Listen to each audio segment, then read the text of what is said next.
할렐루야.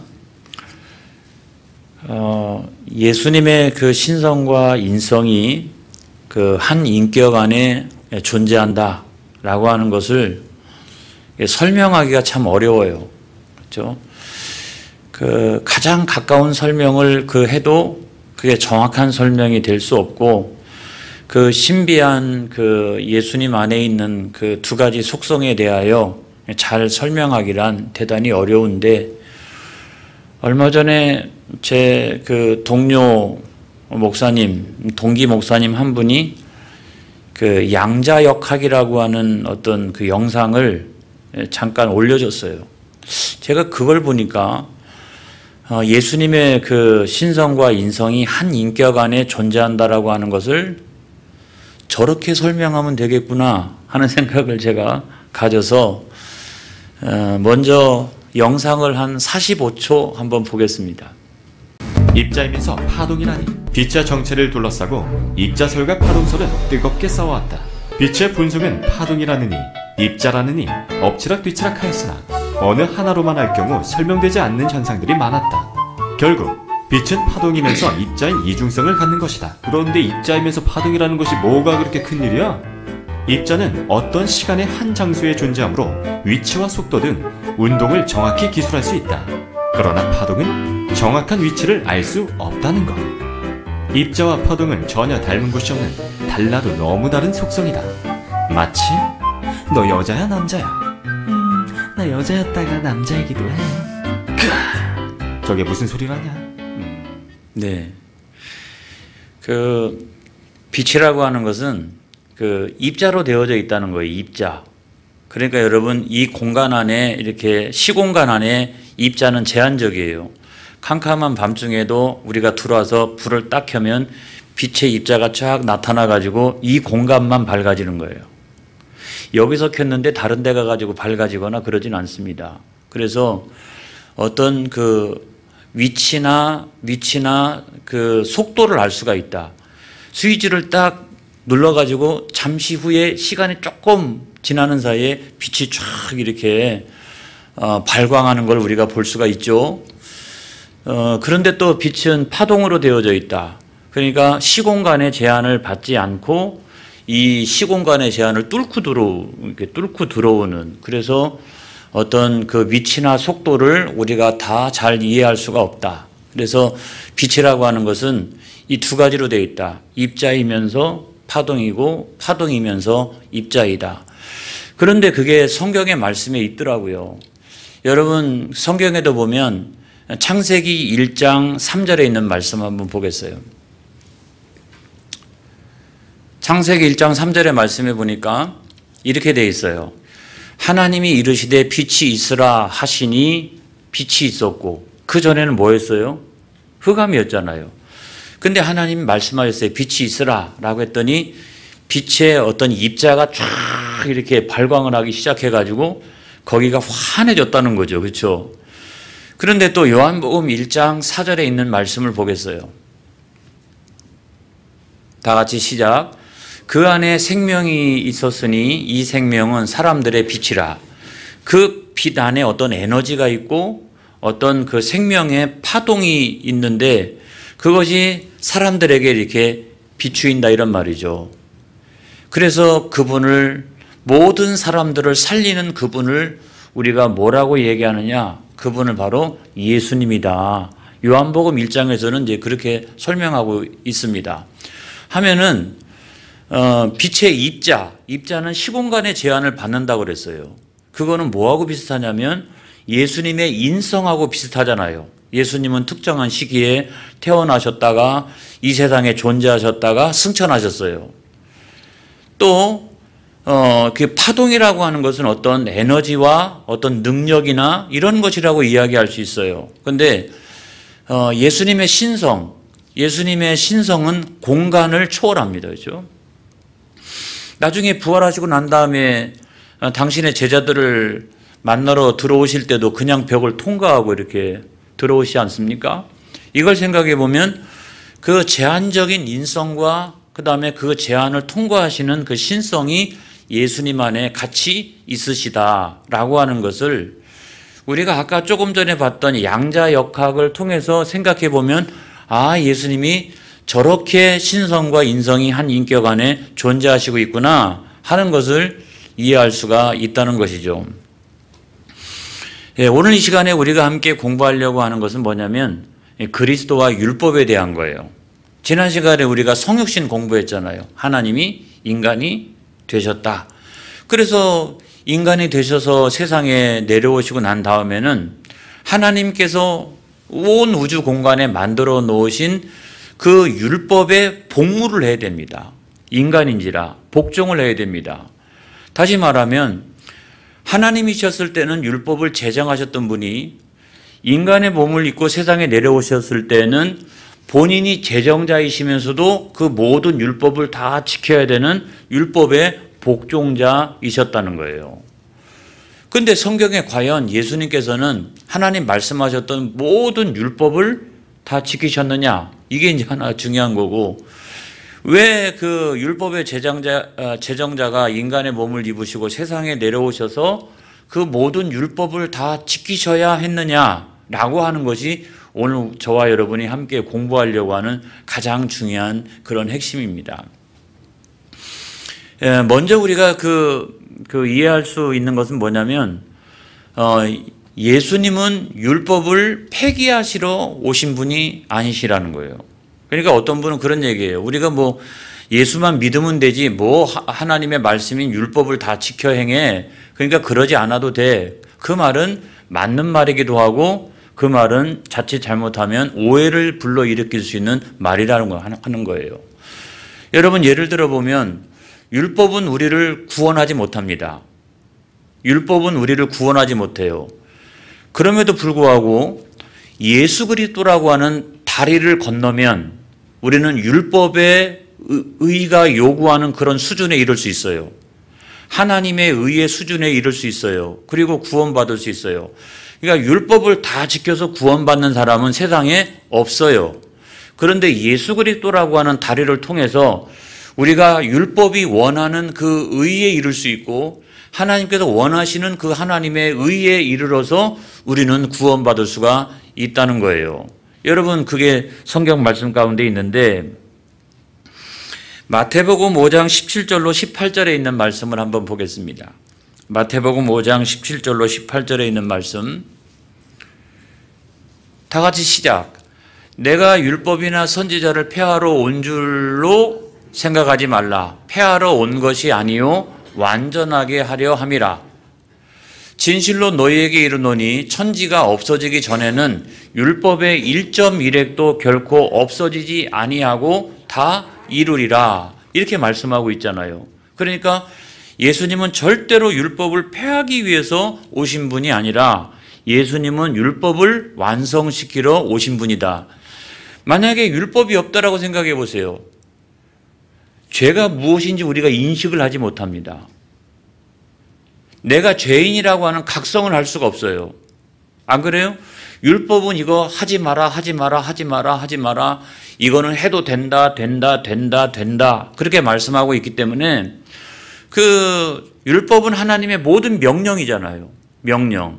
그래서 그 명령을 지키면 의인인 것이고 그 명령을 지키지 않으면 그것이 죄가 되기 때문에 죄인이 되는 거예요. 그래서 율법이 있기 때문에 죄를 우리가 알고 내가 죄인이구나. 그래서 이 죄의 문제를 해결하지 않으면 절대로 구원받을 수 없구나. 그래서 우리 죄를 대속하기 위하여 주님 십자가 지셨으니 내가 그 주님의 십자가 밑으로 나아가야 되겠다라고 생각해서 우리는 예수를 믿는 거예요. 할렐루야. 그리고 예수를 믿으면 놀라운 역사가 일어나는데 죄사함 받잖아요. 그렇죠? 예수님이 내 죄를 대신하여 십자가를 지셨으니까 죄사함을 받으면 그 다음부터는 약간 흠이 있고 점이 있고 실수가 있다 할지라도 의롭다 칭함을 받잖아요. 자, 이게 굉장히 중요한 거예요. 의롭다 칭함을 받는데 그래서 비로소 우리가 율법이 원하는 의, 하나님께서 원하시는 의에 이를 수 있고 우리는 하나님의 자녀가 됨과 동시에 구원받을 수 있다고요. 그런데 우리가 만약에 율법이 없다, 그러면 말도 안 되는 거죠. 그래서 예수님께서는 그 율법을 폐기하러 오신 것이 아니라 율법을 완성하시기 위하여 오셨다. 여러분 이것을 믿으시기를 바랍니다. 할렐루야. 그러니까 율법이 중요한 거죠. 율법은 말이야 구약시대 때 10계명이나 지키고, 여러분 그렇게 생각하면 큰일 나요. 큰일 난다고요. 자, 율법이라고 하는 건 뭐냐? 보통 율법이라고 하는 것을 작게 얘기하면 10계명이라고 얘기할 수 있어요. 너 이거 지켜라 이렇게 해가지고 10가지로 이렇게 이야기하는 10계명이라고 이야기할 수 있어요. 그거를 조금 더 크게 얘기하면 모세 오경을 율법이라고 얘기할 수 있어요. 모세 오경을 뭐 예언서도 아니고 이것은 서신서도 아니고 모세 오경을 우리가 율법서라고 이야기한다. 율법서라고 이야기한다. 그래서 모세 오경에는 특별히 레위기라든가 신명기라든가 이런 내용들이 있기 때문에 그거를 이렇게 율법이다 이야기하는 경우도 있고, 아니면 뭐 더 크게 보면은 신약은 복음서이고 구약은 율법이다 이렇게 생각을 해서 구약 성경 전체가 율법이라고 생각하는 경우도 있는데, 뭐 그거 다 맞는 말이에요. 하지만 더 크게 우리가 생각해 보면 신구약 성경에 나타난 모든 하나님의 명령이 다 율법이에요. 신구약 성경에 나타난 모든 하나님의 명령이 다 율법이에요. 그러면 복음은 구약 성경에 없느냐? 천만의 말씀 거기도 있어요. 거기도 있다고요. 이렇게 생각해 보면 우리가 그 생활이나 행위 속에서 하나님께서 명령하신 모든 것을 율법이라고 우리가 해석할 수 있겠다는 거예요. 그런데 그리스도께서는 왜 인간의 몸을 입으시고 세상에 내려오셔서 그 율법을 다 지키셔야 했느냐? 이것이 이제 대단히 중요한데요. 여러분 한번 우리가 알고 있는 진리를 쭉 제가 한번 정리해 볼게요. 자, 하나님이 사람을 만드셨을 때 무엇대로? 하나님의 형상대로 창조하셨죠. 그리고 우리는 하나님의 자녀가 되어서 영생을 누리는 존재가 되었습니다. 그런데 그 이후로 아담이 범죄함으로 말미암아 모든 인간이 다 범죄하게 되었고, 그래서 하나님의 형상, 하나님의 자녀다운 그런 모습을 잃어버리고 어떻게 됐어요? 마귀의 종이 되었죠. 그리고 마귀의 종이 되었을 뿐만 아니라 우리는 다 그 죄로 말미암아 죽을 수밖에 없는 존재가 되었어요. 아까는 하나님의 자녀였을 때는 영생을 누렸는데 이제는 그 죄로 말미암아 죽을 수밖에 없는 존재가 되었어요. 그래서 어떤 사람이 나는 이제 앞으로는 죄 안 짓고 의인으로 살아가야 되겠다. 그렇게 결심해서 그 다음부터 자기가 최선을 다해가지고 의인으로 살아간다 할지라도 여러분 그 사람도 죽어요. 반드시 죽어요. 죄의 삭은 사망이니라. 그래서 모든 사람들은 평생에 한 번도 죄 안 짓고 살아가는 사람은 없어요. 누구든지 다 구원이 필요한 존재인 거예요. 그런데 인간이 스스로가 구원받을 수 없으니까 하나님이 죄 없으신 인간의 모습을 가지고 세상에 내려오셨다는 거예요. 여러분 그거를 우리가 어떻게 알 수 있느냐? 성령 잉태, 동정녀 탄생 뿐만 아니라 예수님은 이 세상을 살아가는 날 동안에도 성령님이 언제나 이렇게 같이 동행하셔서 죄에 대하여 모르시고 또는 그 죄를 짓지 아니하시고 그렇게 살아가셨다는 거예요. 그리고 하나님 말씀하셨던 모든 율법이라고 하는 율법은 예수님께서 다 지키셨다는 거예요. 만약에 예수님이 율법을 다 안 지키셨다라고 하면 어떤 문제가 발생합니까? 예수님도 죄인이세요. 이렇게 되면 우리를 위해서 대속제물이 될 수가 없는 거예요. 그렇기 때문에 동정녀 탄생, 성령 잉태뿐만 아니라 예수님은 살아있는 그 모든 날 동안에 하나님 말씀하셨던 모든 율법을 평생에 다 지키셨다는 거예요. 할렐루야. 그러니까 예수님이 율법을 폐기하러 오신 것이 절대로 아니시라 하는 것을 우리가 알 수가 있는 거죠. 그런데 과연 예수님께서 율법을 다 지키셨느냐? 율법을 다 지키셨느냐? 어때요, 여러분? 율법을 다 지키셨느냐? 정답은 다 지키셨다 이거잖아요. 만약에 예수님이 율법을 다 지키지 못하면 대속제물이 될 수가 없으니까 당연히 다 지키셨겠다라고 생각하는데 성경을 읽다가 보면 조금 의심스러운 부분이 간혹 등장하기도 합니다. 자, 여러분 요한복음 8장 46절에 있는 말씀을 보겠어요. 요한복음 8장 46절 다 같이 시작. 너희 중에 누가 나를 죄로 책 잡겠느냐? 내가 진리를 말하는데도 어찌하여 나를 믿지 아니하느냐? 예수님 이렇게 말씀하셨죠. 유대인들이 막 그냥 쫓아다니면서 엿보고 무슨 책 잡을 거 없나 늘 쫓아다니고 미행하고 막 그렇게 했음에도 불구하고 예수님에게 책 잡을 것이 하나도 없다라고 하는 말씀이에요. 죄라고 하는 것은 욕심으로부터 잉태되잖아요. 욕심으로부터. 욕심이 잉태한 즉 죄를 낳고 죄가 장성한 즉 사망을 낳느니라 하는 것처럼 이 죄의 그 특징 가운데 하나는 뭐냐면 욕심이에요. 욕심으로부터 이 죄가 시작되는 거예요. 근데 예수님 평생에 예수님이 무슨 큰 권세를 가지셨다 없잖아요. 세상적인 권세 뭐가 있어요? 그 다음에 예수님이 큰 부자가 되셨다. 그게 어디 있어요? 예수님이 무슨 여자 문제가 있었다. 그게 어디 있어요? 예수님은 평생 동안 당신이 살 수 있는 집 한 채도 없으시고 독신으로 사셨어요. 거의 뭐 그냥 그 욕심에 대하여 초월하여서 예수님께서 사셨다 하는 것을 우리가 알 수가 있죠. 그러니까 아무리 뭐 미행하고 뭐 별별 방법을 다 해서 엿보고 막 책 잡을 거 있나 없나 막 따져보고 그렇게 해도 책 잡을 게 있어요 없어요? 결국에는 없잖아요. 그러니까 예수님이 당당하게 너희들이 그렇게 했음에도 불구하고 나에게 책 잡을 것이 있더냐 그런 거예요. 쫓아다녔던 사람들의 항상 기준은 뭐냐면 하나님의 율법을 가지고 예수님 책 잡을 것이 있나 없나 이것을 늘 살펴보았던 거죠.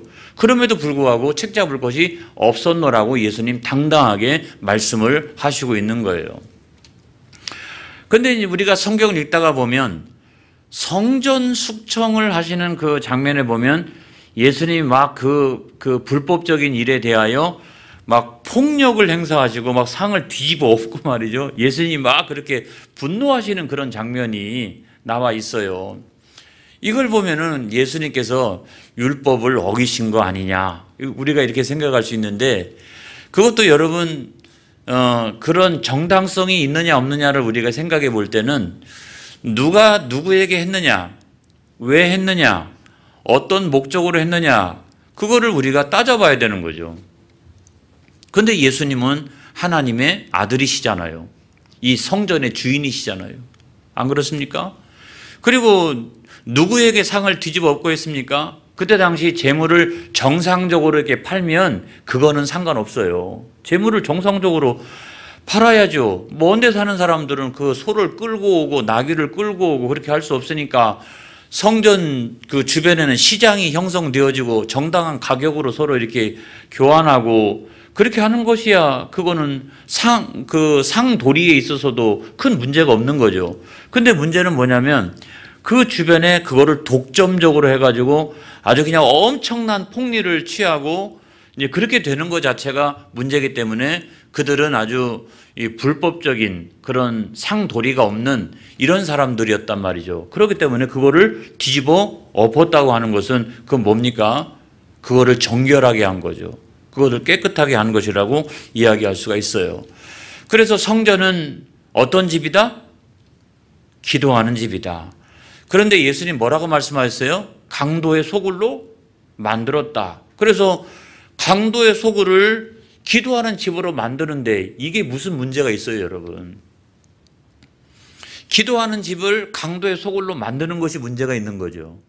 이것이 불법인 거죠. 그런데 강도의 소굴을 기도하는 집으로 만들었다라고 하면 그건 불법을 합법화하는 것이라고 이야기할 수 있겠죠. 그리고 예수님은 율법에 대하여 순종하시기를 목숨을 다하기까지 그랬어요. 여러분 우리가 때때로 어떤 그 말씀에 그 순종할 때 나에게 이익이 되거나 이해가 되거나 이러면 잘 순종하지만 그것이 불이익이 된다든지 나에게 좀 뭐 그 불리한 것이 되어진다라고 하면 순종하지 않을 경우도 많이 있잖아요. 우리가 뭐 아무튼 내가 뭐 다 순종해야 돼? 뭐 그렇게 이야기하기도 하고 그런데 예수님은 죽기까지 순종하셨다는 거예요. 죽기까지. 그래서 마태복음 26장 39절에 있는 말씀을 보겠습니다. 마태복음 26장 39절. 다 같이 시작. 조금 나아가사 얼굴을 땅에 대시고 엎드려 기도하여 이르시되 내 아버지여 만일 할만하시거든 이 잔을 내게서 지나가게 하옵소서. 그러나 나의 원대로 마시옵고 아버지의 원대로 하옵소서 하시고 그랬어요. 그래서 죽음의 잔이 내게서 지나가기를 원하였지만 하나님의 뜻이라면 철저하게 죽음까지도 순종하시는 모습을 우리가 볼 수가 있습니다. 율법에 대한 철저한 순종이시죠. 그 다음에 빌립보서 2장 8절에 있는 말씀을 보겠습니다. 빌립보서 2장 8절 다 같이 시작. 사람의 모양으로 나타나서 자기를 낮추시고 죽기까지 복종하셨으니 그 십자가에 죽으심이라. 여러분, 아담 당시에 아담은 자기의 육신의 정욕, 안목의 정욕, 이생의 자랑 이런 것들 때문에 선악과를 따먹게 되고 행위 언약을 어기게 되죠. 그런데 두 번째 아담으로 오셨던 예수님은 그 행위 언약에 있어서 가장 완전하세요. 죽기까지 이렇게 순종하셨잖아요. 그렇기 때문에 우리를 위하여 대속제물이 되어주실 수가 있으셨다 하는 얘기예요. 여러분, 그냥 단순하게 십계명은 어떨까요? 십계명. 예수님께서 율법을 잘 지키셨느냐? 가장 유대인들이 의심했던 부분이 뭐냐면 신성 모독이에요. 자, 1계명이 뭐죠? 나 외에 다른 신을 섬기지 마라. 그렇게 했는데 유대인들이 가장 의심하고 나중에 십자가에 못 박게 됐던 중요한 제목 가운데 한 가지가 신성 모독이에요. 신성 모독. 근데 여러분, 요한복음 10장 30절로부터 31절의 말씀을 보겠습니다. 자, 일단 30절을 보겠어요. 예수님께서 이렇게 말씀하셨죠. 다 같이 시작. 나와 아버지는 하나이니라 하신대. 그러니까 이게 신성 모독이라는 거예요. 아버지와 내가 하나다라고 하는 게 신성 모독이라는 거예요. 여러분, 거기에 31절을 보면 다 같이 시작. 유대인들이 다시 돌을 들어 치려 하거늘, 그러니까 신성 모독이니까 돌을 들어가지고 치려고 했던 거예요. 그런데 예수님께서 그 장면에 대해서 뭐라고 말씀하셨냐면 36절에 있는 말씀을 보겠습니다. 다 같이 시작. 하물며 아버지께서 거룩하게 하사 세상에 보내신 자가 나는 하나님의 아들이라 하는 것으로 너희가 어찌 신성 모독이라 하느냐? 예수님께서는 신성 모독이 아니라는 거예요. 그들이 예수님이 누구신지를 몰라서 신성 모독이라고 얘기하는 거죠. 그 다음에 또 하나, 예수님께서 저렇게 말씀하신 것이 맞느냐? 여러분, 마태복음 17장 5절에 있는 말씀을 보겠습니다. 이거 변화산 사건이죠. 여기다 초막 셋을 짓고 여기서 같이 삽시다 했던, 다 같이 시작. 말할 때 호련히 빛난 구름이 그들을 덮으며 구름 속에서 소리가 나서 이르시되 이는 내 사랑하는 아들이요 내 기뻐하는 자니 너희는 그의 말을 들으라 하시는지라. 할렐루야. 예수님의 말씀에 그 권위를 하나님께서 세워주신 거예요. 내가 하나님의 아들이라. 이 말의 권위를 하나님께서 인정해 주시는 거예요. 너는 내 사랑하는 아들이요 내 기뻐하는 아들이라고 분명히 말씀하셨잖아요. 여러분, 이걸 생각해 보면 이거는 신성 모독이라고 이야기할 수가 없다. 그런데 또 하나, 4계명의 안식일은 어떨까요? 안식일. 예수님이 간혹 안식일을 어기셨던 경우가 성경에 보면 간혹 있으셨는데, 유대인들이 생각을 할 때 안식일은 뭐냐면, 안식일에 관한 율법은 뭐냐면 일을 하지 않는 거예요. 일을. 안식일이 딱 되면 일을 하면 안 돼요. 일을 하면 안 돼요. 그래서 이렇게 창밖에다가도 손을 내밀고 아무튼 어떤 일을 하거나 이것도 다 규정이 다 있어요.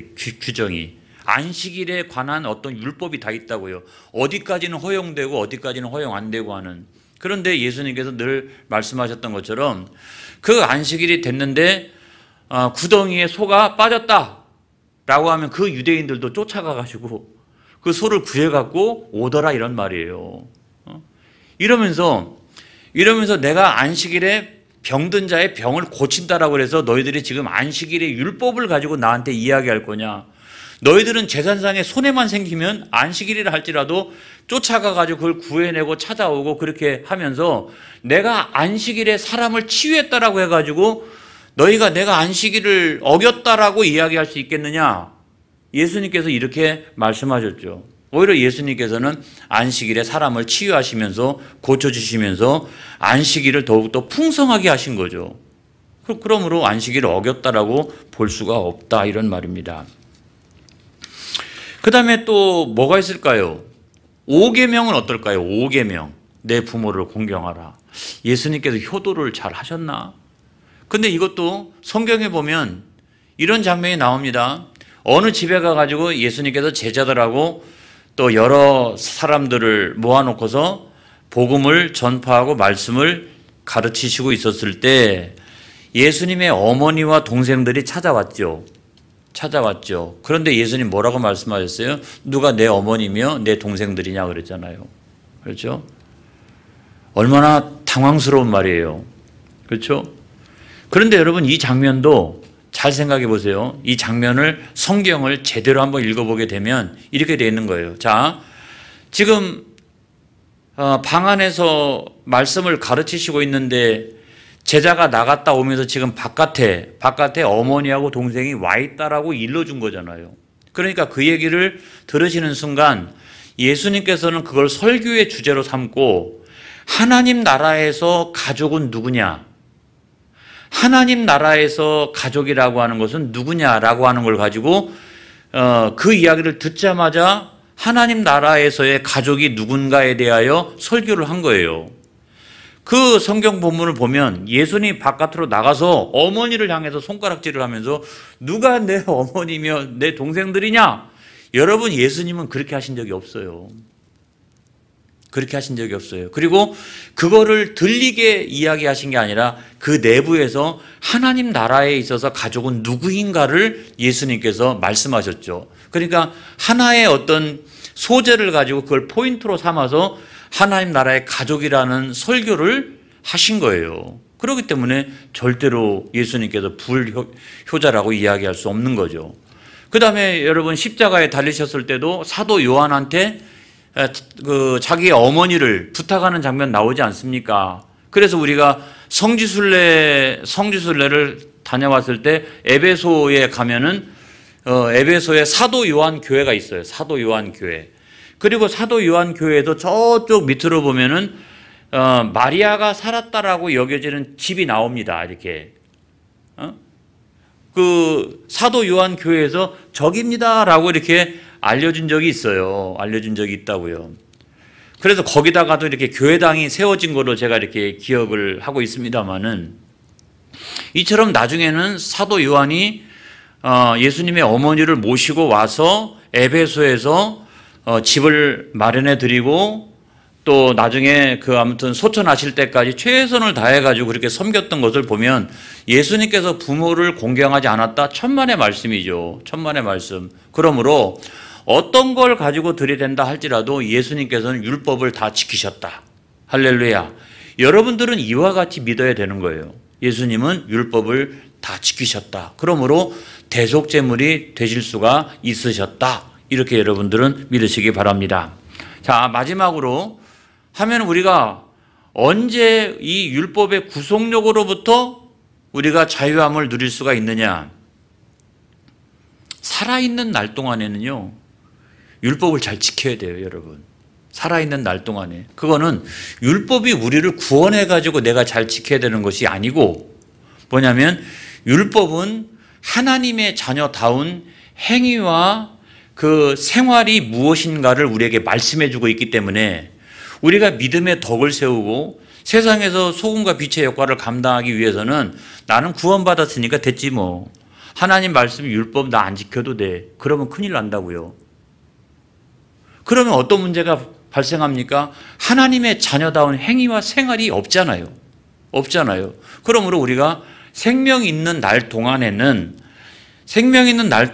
하나님의 말씀인 율법을 우리가 잘 지키려고 노력을 해야 된다라고 하는 말이에요. 그런데 우리가 이런 정죄와 그다음에 정죄와 형벌로부터 언제 우리가 벗어날 수 있느냐? 여러분, 그거는 꼭 우리가 죽어서만 이런 게 아니라 살아있을 때도 가능한 게 뭐냐면 예수 그리스도 안에 죽으면 돼요. 예수 그리스도 안에 죽었다가 내가 다시 살아나면 그걸 갖다가 우리가 뭐라고 얘기하냐면 중생한다, 거듭난다, 죽었다가 살아났다, 그렇게 이야기를 합니다. 그래서 살아있는 날 동안에도 얼마든지 우리가 율법의 그 구속력으로부터 자유함을 누릴 수가 있다는 거죠. 그래서 예수 안에서 내가 거듭났으면 실수하고 잘못한다 할지라도 그것 때문에 내가 정죄함을 받거나 내가 지옥 형벌을 받거나 그러지는 않는다는 거예요. 않는다는 거예요. 그래서 여러분, 그거를 기록하고 있는 말씀이 있잖아요. 아주 유명한 말씀이죠. 갈라디아서 2장 20절. 다 같이 한번 읽어보겠습니다. 다 같이 시작. 내가 그리스도와 함께 십자가에 못 박혔나니 그런즉 이제는 내가 사는 것이 아니요 오직 내 안에 그리스도께서 사시는 것이라. 이제 내가 육체 가운데 사는 것은 나를 사랑하사 나를 위하여 자기 자신을 버리신 하나님의 아들을 믿는 믿음 안에서 사는 것이라. 그래서 예수 그리스도 안에서 내가 죽었다 깨나는 거듭남과 중생함을 통해서 우리는 율법의 구속력으로부터 자유와 해방을 누리면서 살아나갈 수가 있는 거죠. 여러분, 오늘 말씀의 결론입니다. 하나님의 말씀은 또 그 우리에게 명령으로 하셨던 말씀은 우리가 늘 지키기 위하여 끊임없이 노력해야 합니다. 그래서 그거를 터부시 여기면 여러분 안 된다고 하는 말씀을 드리는 거예요. 왜? 예수님께서도 율법을 다 지키셨어요. 그런데 우리가 그 예수님을 통해서 구원받은 하나님의 자녀가 율법을 지키지 않기 위해서 노력한다고 하면 말이 되겠어요? 하나님의 자녀다움이 없는 거죠. 그래서 생활에서 행위 가운데 하나님의 모든 명령을 잘 지켜서 준행해 나가는 저와 여러분이 되어지기를 주님의 이름으로 축복합니다. 기도하겠습니다.